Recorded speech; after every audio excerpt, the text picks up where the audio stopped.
Hey,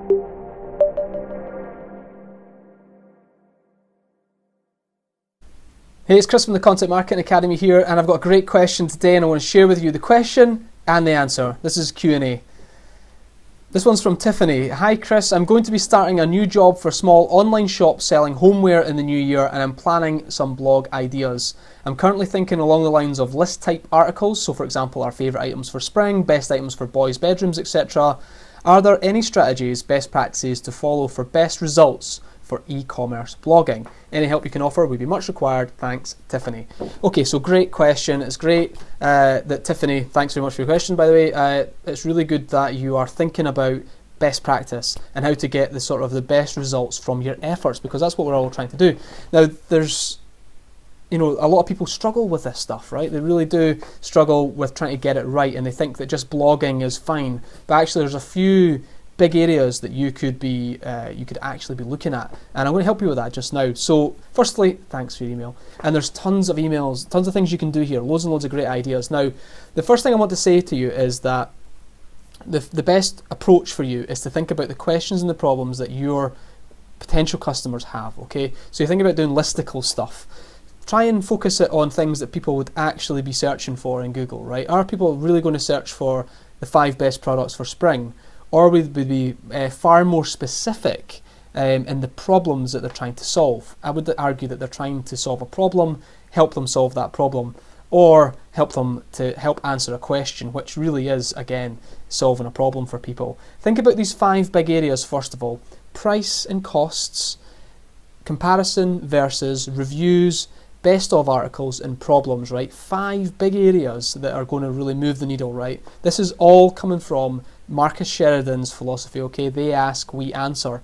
And his philosophy is to become the teacher of what it is that you do. And in order to do that, you need to listen and communicate effectively, answer the questions that your potential customers have.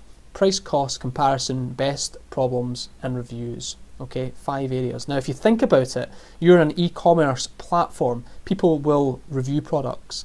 They will review, they'll read reviews before they buy, and they like to compare stuff as well. So the pros and cons of this product versus that product. They like to see this sort of stuff because they might be choosing between a branded product and a non-branded product. What's the difference? Could you potentially create unbiased, trustworthy and honest articles that help your customers, your potential customers, to make an educated buying decision? Could you do that? Could you do that effectively? I think if you could do that, then you'd be in with a really good shout. Help them to make an educated and informed purchase, become a trusted source of information in your industry, in your space, right? So for example, if you were to take all of that a little bit further, you might want to do, instead of doing the best items for boys' bedrooms, I've got my notes here, sorry, is to reframe it into a question like, what are the best items? But you might even want to get more specific than that. What are the best specific type of product ranges for boys' bedrooms? I don't know the answer to that, but instead of just keeping it quite general, boys' bedrooms, get really specific into the problem that they're trying to solve. And then from there, just think about how you structure that article. So for example, you want to put in a little bit of expertise. What gives you how do you have the knowledge and experience to actually answer this question? And give some empathy as well. It's a tough decision to choose between these top 5 items. Here's the pros and cons of each one, and leave it up to them to make a decision. So give them the information, just get really specific. One of the things you said was favourite items for spring. Again, what are the best articles would be great for that, but get even more specific. Don't just do spring, but again, associate it around problems, maybe associate around some of the questions that you get asked a lot about things in the spring, like items for spring. These would essentially be review, best of, or comparison type articles that you would be doing here. And you know that people compare stuff all the time. We all do it when we're buying. So these would be effective articles for you whilst written. And there's no difference between your platform being an e-commerce platform and anyone else's blogs, right? There's no difference. Questions, problems, answers, solutions. That's what you should be focusing on. You could take 2 similar branded products and compare them. Unbiased pros and cons, we said that already.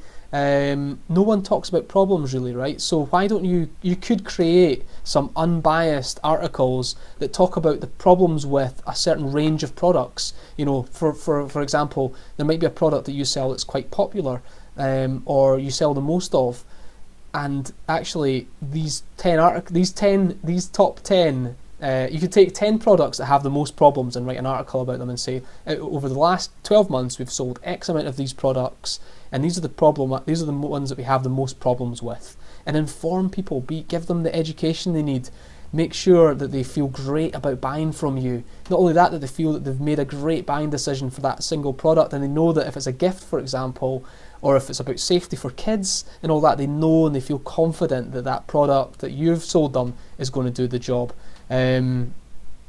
That would be what I would start with, and then go on to generate ideas from other aspects of all that as well. So it doesn't have to just be price comparison, best problems and reviews and ratings, but those will be the most effective for you. I've actually written an article that gives you, I can't remember, like a dozen sort of like high level topic ideas that you could brainstorm from, and it is about doing that. It's about sitting there with a big bit of paper, drawing a circle in the middle and just try to thrash out all the different things you could write. But seriously, if you focused it around the questions you get asked, that would win the day for you. If someone's asking you a question about something, there's a good chance that somebody else has that question as well. Write that article, title is the question, repeat it in the first paragraph, make it really well structured, unbiased, pros and cons, and leave the reader, your potential customer, to make that decision for themselves.